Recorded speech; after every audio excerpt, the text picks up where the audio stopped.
Hey, this is Professor Game, where we interview successful practitioners of games, gamification, and game thinking who bring us the best of their experiences to get ideas, insights, and inspiration that help us in the process of getting our students to learn what we teach. And I am Rob Alvarez. I'm the founder of Professor Game and professor of gamification and games-based solutions at IE Business School, EFMD, EBS University, and many other places around the world.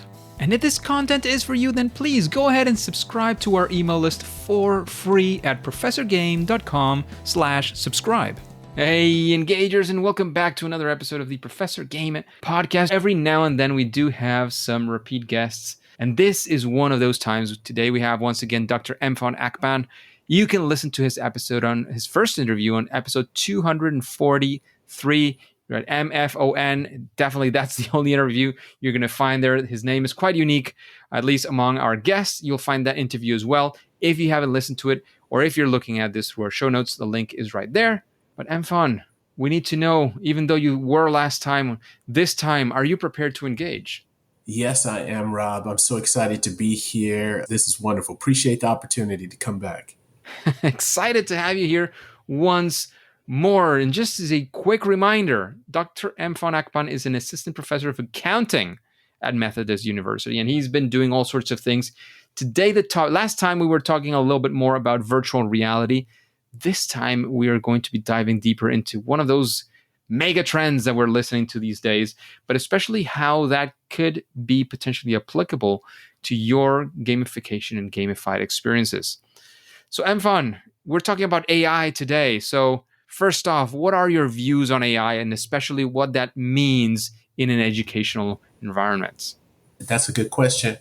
I think AI is a powerful tool, and I think that we underestimate the power or the usefulness of these large language models. And I think we can tend to focus on the bad side. And what I mean by that is the hallucination, which means it lies. Yeah, So I was gonna ask you to clarify. I know what it means, but maybe not everybody knows what hallucination means in the context of AI. yeah, it's not reliable. So to give an example, if you pull up your pocket calculator or you go on your phone, go to the calculator, you type in 2 plus 2, it equals 4. You can do that over and over again. And with extreme confidence, you'll keep getting the right answer. It will work. And you don't have any trepidation about that. With the large language models, you can work with it. You can ask it 9 questions, but then you get to that 10th question and it could give you a completely wrong answer. So there's an issue with the reliability, which we call hallucination. And I think that's what we tend to focus on. But that could be a win. And we were mentioning that before. That could be something that you can use as a game. Is it telling the truth? Is it working? Can you trust this answer? So it gives you an extra layer if you try to turn that negative into a positive. On the flip side, a lot of the work that they're doing now is to increase the reliability of the large language models. Yeah, and in any case, even though the definition of hallucination here is completely different from what some people might have been thinking when they heard it the first time you mentioned it, I understand why they are working to get these quote unquote hallucinations out of the way in these language models, because it doesn't sound good that the tool that they're using to find some answers is not working and is not reliable every single time. So it makes sense. But then it's a difficult thing to do. I mean, there's a lot of very smart people working on that. But in the context of education, Mfon, what does AI mean for you? What does it look like? How have you seen it apply? I don't know, talk to us about what you've seen in the context of education. Well, I think from the context of education, it's a very, very powerful tool when you focus on the opposite side. So if you focus on the negative, all of the things it can't do right, it's not able to do, then yeah, it doesn't look very attractive. But let's peel back the onion and focus on the positives and why you can say it is very powerful, probably more powerful than you would imagine. So when I think about the US and when I look at these measures, so if you go and you look at the benchmark measures for Anthropic's Claude or OpenAI's ChatGPT, it'll tell you on undergraduate level or bachelor's level assessments, Claude gets 86% of the questions right. GPT gets about 86%. At master's level or graduate level questions, Claude gets about 50% right. And ChatGPT gets about 30% right. Why is that interesting? Well, if you look at education attainment numbers in the US, about 40% of adults in the US have a bachelor's degree or an undergraduate degree. And you look at the graduate level, it's somewhere around 13, 15%. And then the doctorate, it's about 3%, maybe 4%, thereabout. So when you think about that, you've got something that can perform across at this particular level where you don't have a majority of the people having that particular level of education. So I think that's powerful.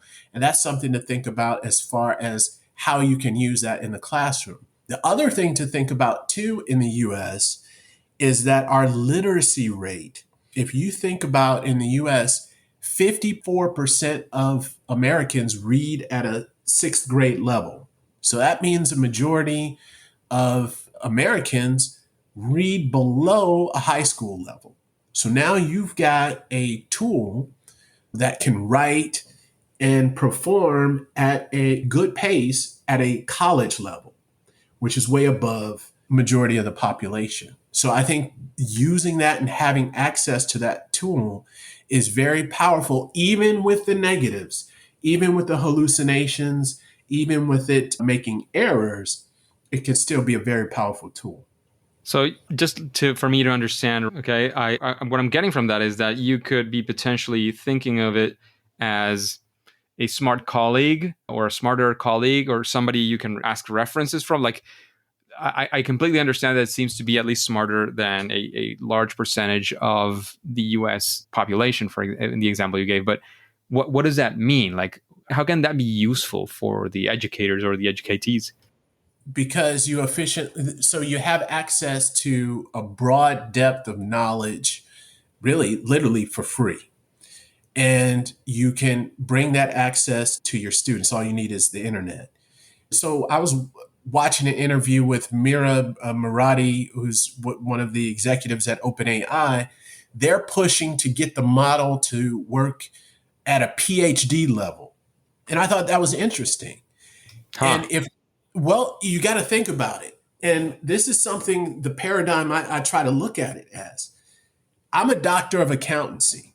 So I can operate at accounting at a PhD level, right? That's what I study. But I'm not a physicist. So if I had something that I can ask physics questions at a PhD level, that's amazing. And it's better than I am, right? So it knows more than me. Same thing when you think if we level set it back to an undergraduate level, okay, you've got an undergraduate in American history. Great. You can answer questions in that particular domain. Imagine you have this model that can answer questions in physics, in mathematics, finance, accounting, in all subjects, Spanish, in all subjects at an undergraduate level. That's a powerful tool. And I think that when we think about how smart it is, we focus on the higher end. So we're constantly saying we want it to be smarter than the majority of human beings or smarter than all PhDs. But okay, let's level set and think about how smart is the models that we have right now compared to the general population.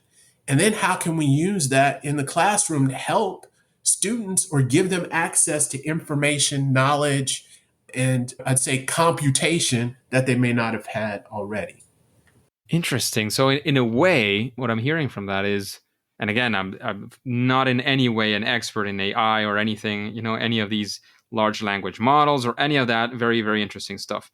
But one of the things I'm hearing from that perspective, and please, again, please correct me if what I'm saying is out of what you were trying to convey, is like perhaps, you were saying, well, I'm a PhD in this, but I'm not a PhD in that. So in a way, I mean, it's not rendering us useless in any way, because of course, to get there, you have to build the model and to continue to build knowledge and so on. But does it look like it's substituting stuff in education from your perspective, or going to be substituting people, tools, or other things at this point, like very, very broadly? Like this is just meaningless at this point. Having this thing or this person doing this is just not going to be useful anymore.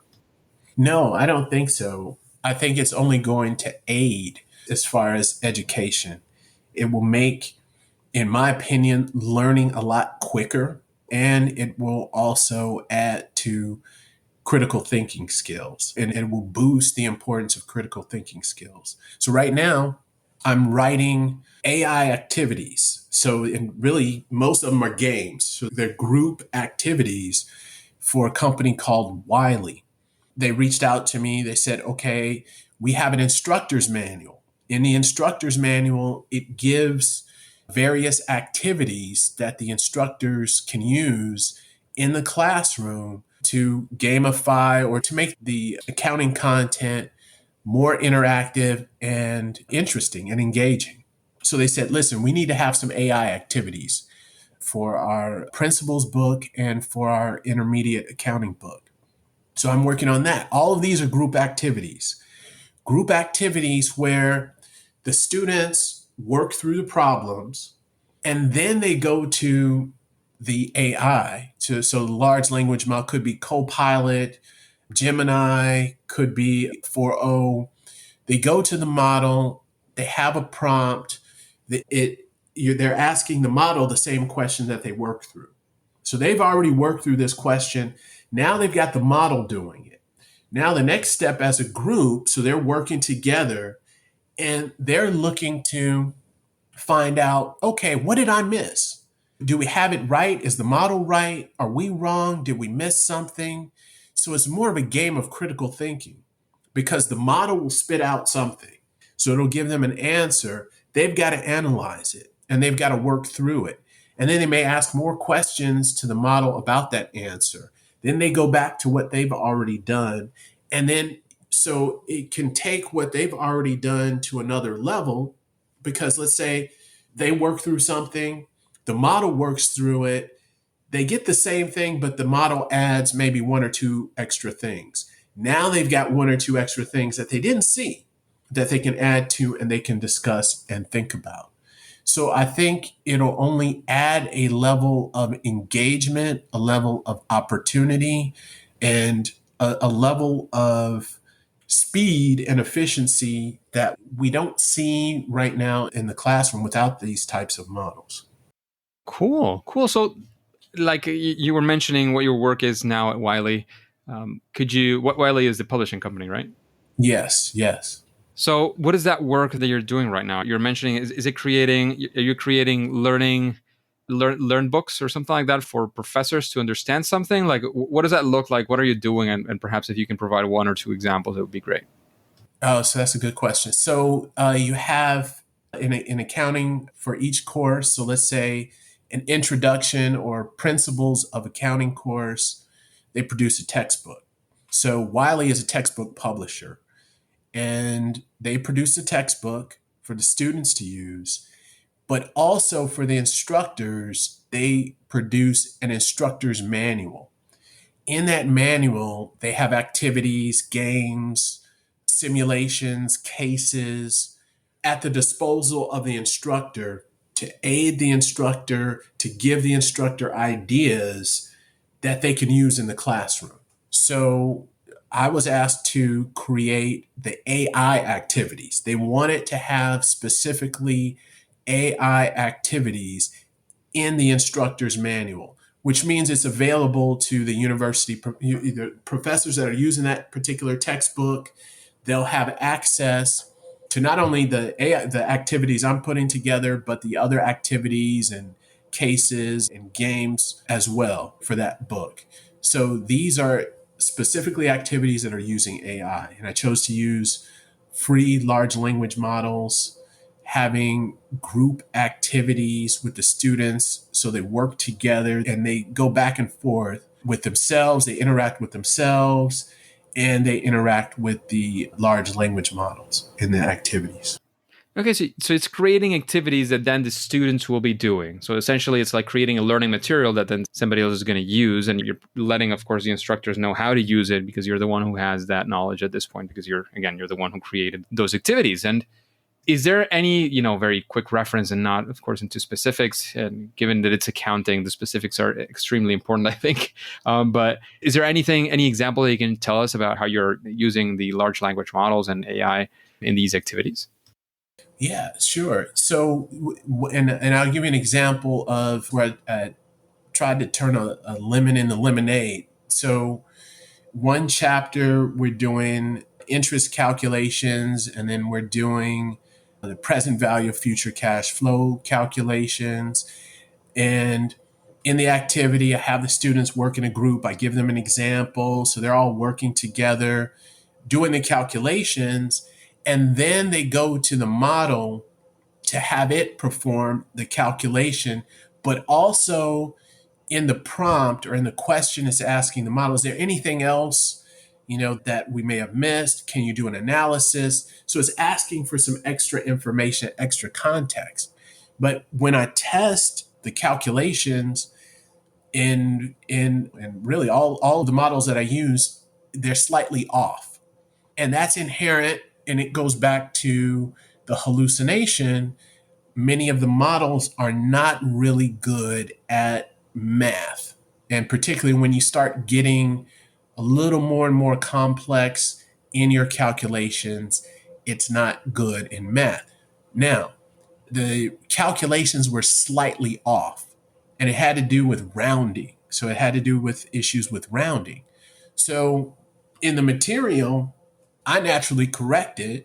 So I have the correct, so in the instructor's manual, they have the correct answers, but it will be, and I anticipate a situation when the students are going through it, they may get the correct answer manually, but when they plug it in the model, the answer will be incorrect or slightly off, which is a bad thing. So you may say, well, wait a minute, it's not doing it properly. The analysis is correct, the definitions, everything else, it's just the math is slightly off. But I thought that's a good thing. And it's a good thing because now the students have to double check. So they have to second guess. So they have to say, well, wait a minute, how did this model come up with this number? And how did we get our number? So who's right?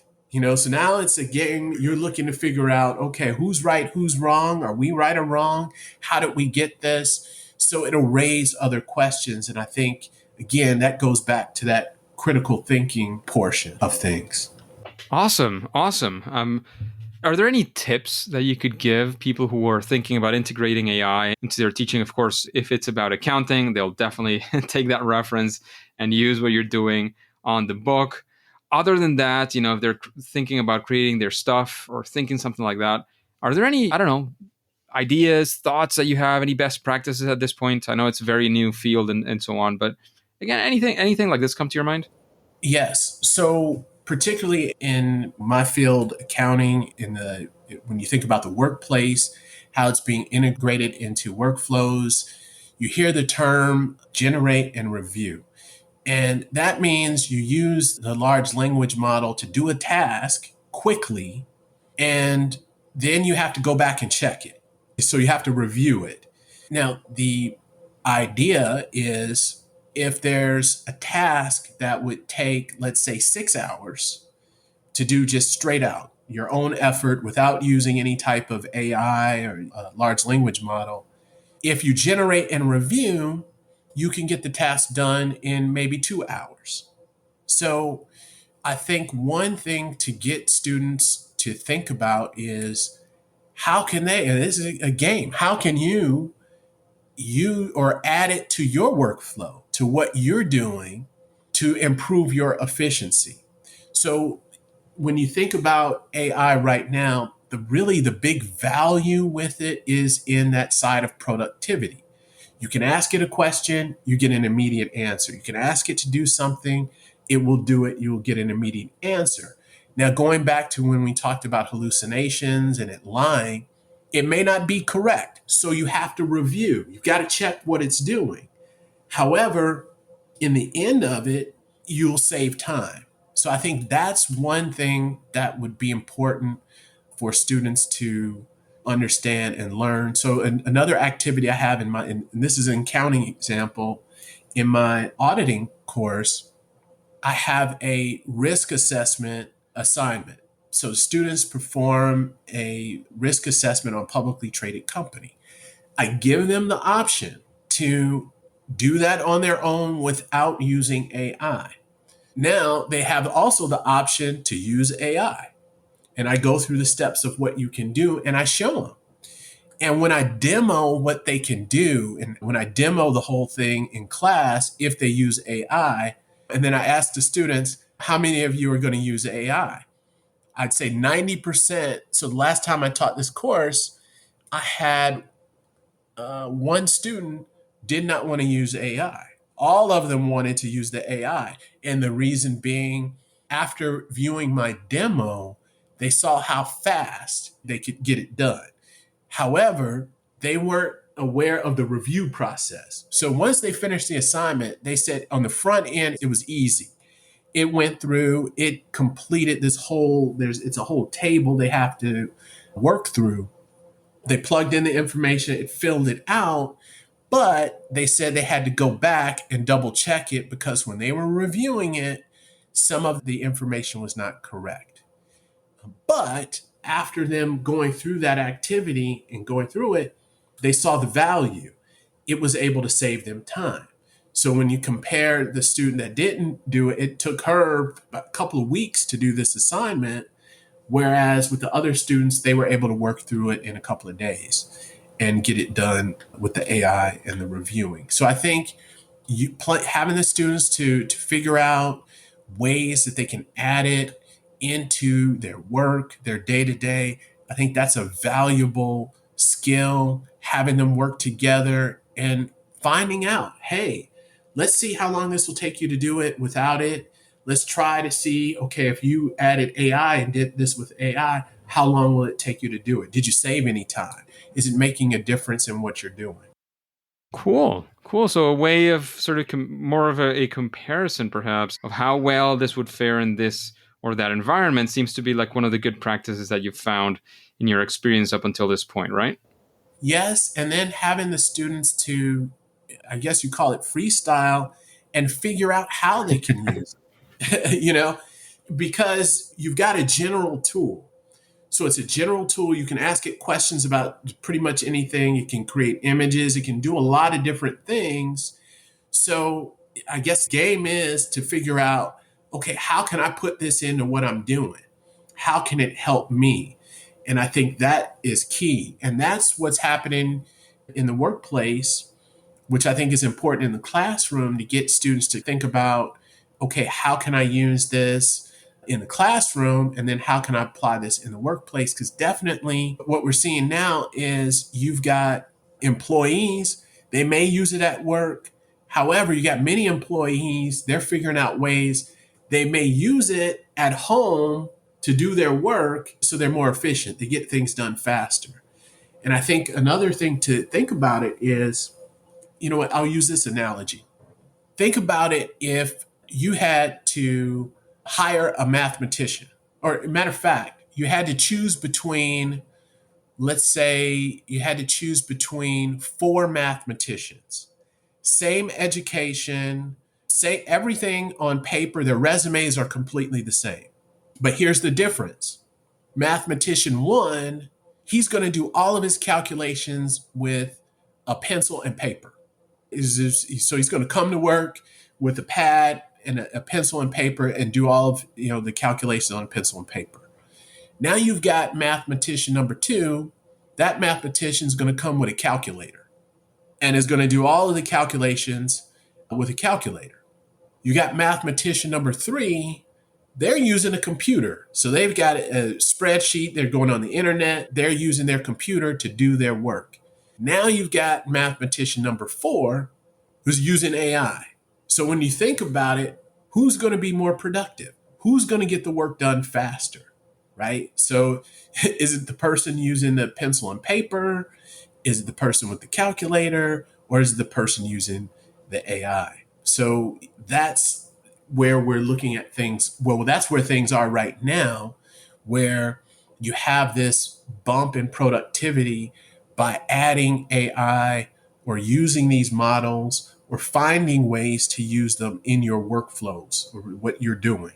Even if it's helping you to write emails, draft documents. If you imagine you're able to get these things done, maybe it saves you an hour every single day. So an hour every single day, you work 5, that's 5 hours a week. So now you're ahead 5 hours versus someone who's not using it. So I think those are some of the things to definitely have students to think about in the classroom, working with it, having them play games, go through it, check their answers, working in groups, and seeing how it hallucinates and what it does well. It gets them to think critically of how they can move forward and use the technology. Cool. Thank you very much for all those recommendations, all that experience that you've had using these large language models, implementing this into those learning materials. I think it's very, very useful to think about it not just as something that's going to do the work for you, but also in terms of, it's like we're talking about how much it's smarter than many people, but then at the same time, the way we have to treat it is as the dumb assistant, right? The assistant can get the work started, can do a lot of stuff, but then, you also have to check that work. Are you better off with a smarter assistant? For sure, right? But this dumb assistant is apparently almost for free or actually for free. So are you better off with or without the dumb assistant? And most would argue at least that you're, even if just slightly, you are better off with this dumb assistant that in this case is this very smart thing that we call AI. So Mfon, we are about to take off. Is there any quick final words that you want to leave the audience with?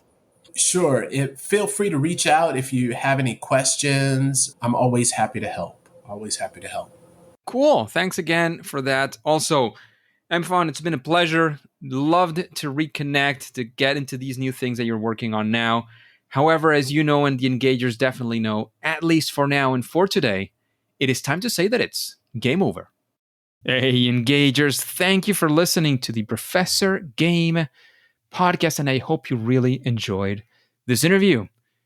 And by the way, do you have any questions that you would like to ask in future interviews to future guests?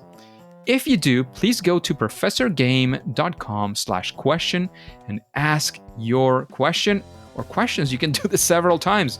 If and when it is selected, it'll come up in a future episode and you will receive your answer by one of our featured guest experts. And remember, as I always like to remind you, because this is really important, this helps us reach more amazing engagers like yourself. Remember, before you go on to your next mission, please go ahead and subscribe or follow. Again, this is totally for free using your favorite podcast app and listen to the next episode of Professor Game. See you there.